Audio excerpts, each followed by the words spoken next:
नमस्कार। 337वें दिन के ईश्वरी वरदान में आप सबका स्वागत है। परमपिता परमात्मा आज हमें डबल लाइट का अर्थ समझाते हैं कि डबल लाइट का मतलब क्या है। जिसके हमने कल देखा ही था कि अगर आप डबल लाइट रहते हैं तो आप हर कार्य में हल्के हो जाते हैं और आपको विघ्न नहीं आते हैं। चाहे वो कोई व्यक्ति हो, चाहे कोई वस्तु से कोई अगर परिस्थिति आए, तब भी आप उस चीज़ को आराम से पार कर पाते हैं। तो देखें आज बाबा कहते क्या हैं इस वरदान में।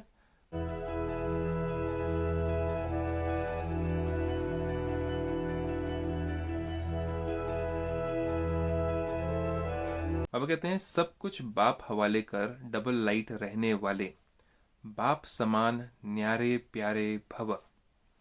परमपिता परमात्मा के ऊपर सब कुछ दे करके छोड़ करके डबल लाइट होना, इसको करें कैसे और न्यारा और प्यारा कैसे बने, विस्तार में लेके चलते हैं। डबल लाइट का अर्थ है सब कुछ बाप हवाले करना। अब जैसे कि एक बच्चा होता है, वो अपने माता पिता के हिसाब से कोई भी कर्तव्य होता है उसको करने की कोशिश करता है। अगर उससे हो नहीं पाता है तो वो पूछता है माता पिता को कि इसको आप कैसे करते थे, इस चीज़ को आप कैसे पूर्ण करते थे, और वो सब कुछ किसके ऊपर छोड़ देता है, माता पिता के ऊपर। इसी तरीके से जब हम किसी उलझन में फंस जाते हैं या अगर हमें समझ नहीं आता क्या करना है, तो हल्का होने के लिए परमात्मा इसमें आप होते तो क्या करते, अगर आप मेरी जगह होते तो क्या करते, ये अगर हम प्रश्न पूछें तो ऑटोमेटिकली परमात्मा बोलेंगे मेरे ऊपर छोड़ दो।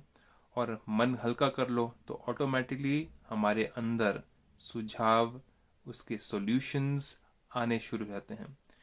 लेकिन अगर हम उस बोझ को लेकर के आगे बढ़ते रहें तो हम और गलतियां करते हैं और परेशानी में और फंसते जाते हैं। फिर बाबा कहते हैं तन भी मेरा नहीं। ये तन भी किसका, परमपिता परमात्मा ने दिया हुआ है।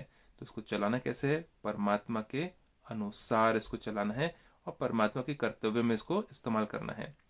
ये तन सेवा अर्थ बाप ने दिया है, तो किस कार्य के लिए करना है इसको इस्तेमाल। मुख को किस कार्य के लिए, आंखों को किस कार्य के लिए, कान को किस कार्य के लिए, हाथ पैर को किस कार्य में लगाना है, वो है परमात्मा की दी हुई सेवा के लिए। आपका तो वायदा है, परमात्मा कहते हैं आपका तो वायदा है कि तन मन धन सब तेरा। जब तन ही अपना नहीं तो बाकी क्या रहा। शरीर जब अपना नहीं है तो शरीर से हमने जो कमाई करी मेहनत करके, वो भी फिर मेरा नहीं हुआ, है ना। जो सुख सुविधाएं मिली हैं, साधन मिले हैं, वो भी मेरा नहीं हुआ। तो उसको भी किसके अनुसार चलाऊं मैं। कहते हैं ना, मालिक कहते हैं कई धर्मों में कि हे मालिक तू बता कैसा किया जाए, क्या किया जाए इसका। तो मालिक कौन हो गया, तन का मालिक भी परमात्मा पिता, मन का मालिक भी परमात्मा पिता, धन का मालिक भी परमात्मा पिता। तो मालिक से पूछ के करना पड़ता है ना। तो उसी तरीके से अगर आप उनको अपना पिता मानते हैं या मालिक मानते हैं, अगर पिता मानते हैं तो पिता जी क्या किया जाए इस तन के साथ में, ये अगर परिस्थिति आई है, मन के साथ में क्या किया जाए अगर ये दुविधा आई है मन में, और धन अगर ये कमाया है तो इसको किस तरीके से इस्तेमाल करें, कितना सेवा में लगाएं। ये सब कुछ किसको पूछना है, परमपिता परमात्मा। और करते कब है उस चीज़ को, मेडिटेशन में। अपना नहीं तो बाकी क्या रहा, है ना। तन भी जब अपना नहीं तो बाकी क्या रहा। तो सदा कमल पुष्प का दृष्टांत स्मृति में रहे कि मैं कमल पुष्प समान न्यारा और प्यारा हूँ। जैसे एक लोटस फ्लावर होता है, वो कीचड़ में रहता है और कीचड़ में रहते हुए भी वो पवित्र रहता है। तो तन भी हमारा कहाँ है, इसी दुनिया में है जहाँ पे खान पान भी इतना शुद्ध नहीं है, हवा पानी भी इतना शुद्ध नहीं है, कीचड़ जैसी हालत हुई हुई है। लेकिन फिर भी उसको हम कैसे कर रहे हैं, शुद्ध रखने की कोशिश कर रहे हैं जितना हो सके। मन भी चारों तरफ देखो, चाहे टीवी खोलो चाहे न्यूज़ खोलो, चारों तरफ नेगेटिविटी इम्प्योरिटी है ना। समाज में भी देख लो, अगर न्यूज़पेपर खोल लो तो बहुत नेगेटिव न्यूज़ है।